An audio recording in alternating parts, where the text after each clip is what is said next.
All right, now time for the Salisbury post-game press conference. Joining us, Coach Jim Nestor, also Lauren Fuserans, Katie Bullhorst, and Ashton Wheatley. We'll start with an opening statement from the head coach. Coach. It's quite a game, obviously with us being down at half and being able to do a great job, offensively and create some more scoring opportunities, and defensively, we had a great stand there for about 15 minutes, and as normal, Ashton just came up huge, really saved us. Very good. We'll open it up to the floor for any questions you may have for the players. Just make sure to hold up the microphone to your mouth. Coach, can you just talk about what you guys talked about at halftime, concerning draw controls and also maybe wanting to get off to a good start in the second half? Yeah, the draw controls were killing us. Obviously, being down 8-1, when that ball was on the ground, Middlebury was just more aggressive coming up with it. It was simple as that, and they gave them 8 more possessions than we did. So we were really talking about, as we did at the beginning again, do the little things. And for that, we needed to fight more and harder, throw our bodies into it to get that ground ball in. Bethany came up with quite a few there that second half, and that really allowed us, more opportunities on offense. Katie, can you talk about, you guys haven't been down at halftime this year. Can you talk about, is that different, or what do you guys, or when you're in that situation, what's going through your guys' head? It wasn't a feeling, I think, but sorry, my voice is gone after that game. Sorry, it sounds so weird. But I think we needed it. I think we needed to be in that situation. That way it's not like last year when, the first time it happened, it was in the national championship. So I think having that and having the mentality that we did and come back and having to fight was really beneficial, and I think it will help us out into tomorrow. Ashton, you obviously faced a lot of shots throughout the game, particularly in the first half when Middlebury had the ball a lot. Finished with a career high in saves. What were you seeing out there? How were you able to make the effort that you made? I wasn't really thinking.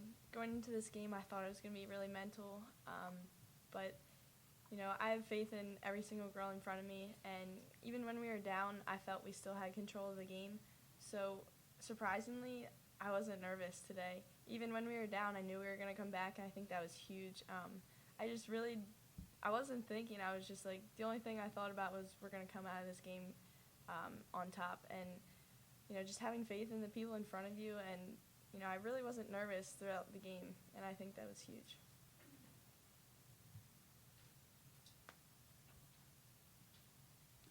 Ashton, can you talk about going up against, 6 free position shots? I think it was 5 in the first half, and, coming away with stopping those sort of. Once again, I've been trying to work on my 8 meters a lot.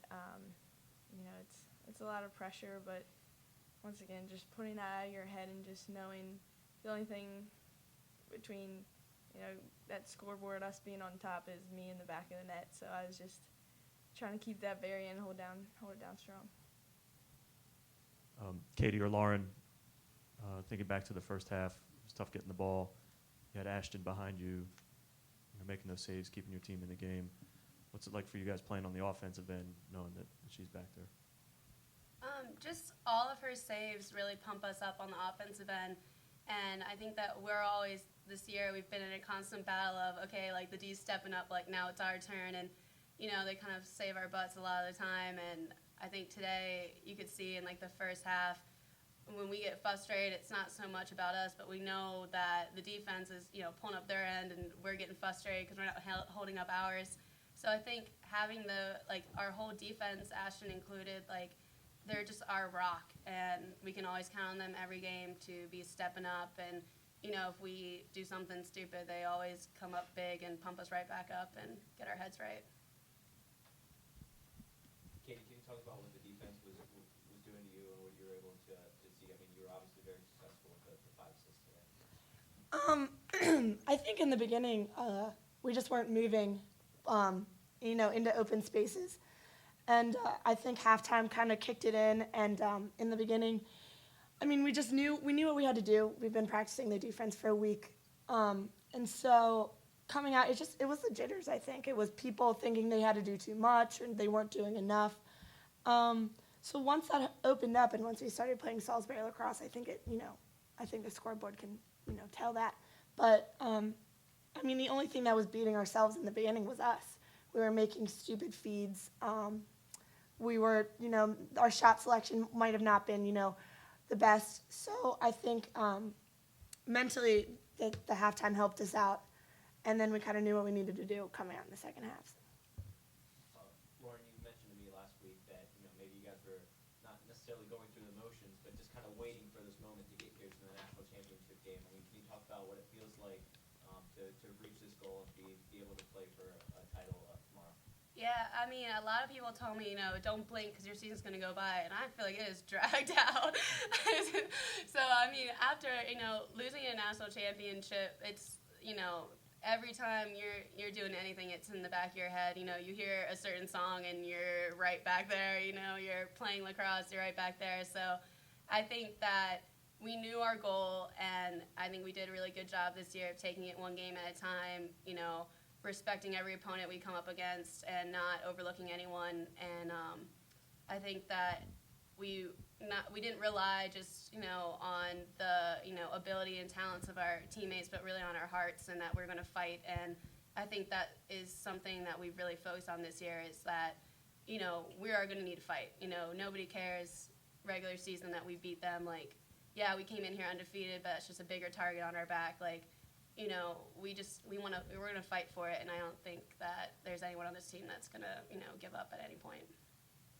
Coach, kind of piggybacking off of that, I mean, a lot of times when you guys line up on the field, I mean, you guys have an obvious edge in talent and skill and speed and all these things, but today that wasn't normally the case. I mean, Middlebury is a very talented team, and can you talk about what you saw from your team today, being able to fight back and, wrestle this game away from Middlebury?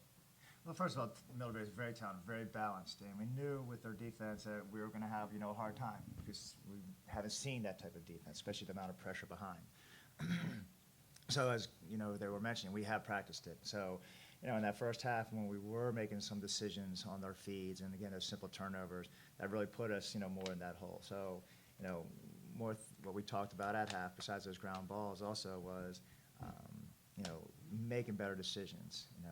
That backer, that defensive player that's following the ball around, that player's getting too many knockdowns. We're looking right through the goalie's getting interceptions, and we just need to make, better looks. They'll come, just as Middlebury and your NESCAC schools are very patient with the ball on offense. They don't mind taking 5 minutes off the clock. And we need to try to do the same to find that easy opening today. Does having a game like today better prepare you for tomorrow? It does, because, Trinity's a great defense, too. A really, really strong defense, pretty much the same. So hopefully, we'll break this film down, see where we can make minor adjustments, nothing major, and hopefully take advantage of it. Katie and Lauren, can you guys both talk about the start of the second half? You guys were down for the first time at halftime this year. You're able to come back and get those 3 quick goals to take the lead. How important was it at least to get that first one especially and kind of get the offense back on track? I think at that point, we needed momentum. And coming out, we knew that our defense had been doing their jobs all first half, and that if we were going to get any momentum and if we were going to come out on top, that for the offense, we needed to do our job. And it started with the draw controls, and then it finished off of just good, smart decisions, like how Salisbury usually plays. And so we knew if we were going to come out on top, we needed to take a little pressure off the defense and off of Ashton and finish the opportunities that Middlebury gave us. And I think we did that pretty well. Last question. Ashton, it looked like you made at least one kick save. Is that ice bag courtesy of that? No, I don't know. I must have tweaked my knee funny, but the adrenaline won't let me feel that, so it'll be all right. Just one last thing, though. I mean, on a couple of times, at least once, it looked like one of the defenders got a piece of the ball, and you kind of had to adjust at the last second. I mean, as a goalie, what's that like for you? And what do you need to be able to make those kind of stops when the ball gets kind of interrupted after a shot? I mean, you're used to seeing the ball and you're following the path, and then it kind of changes. Your heart drops for a second, but you just gotta give it everything you got. I think I might have pulled a groin, done a couple splits, but that's the way I came into this game. I just want to put everything out there because I don't want to leave. I didn't know how it was gonna go. I had complete faith that we were gonna make it till tomorrow, but I just wanted to make sure that in my head I knew that I left every piece of me on the field. I'm going to pick it back up in bring it on tomorrow. All right, we're going to let them go. Congratulations once again to you, and good luck tomorrow. Thank you.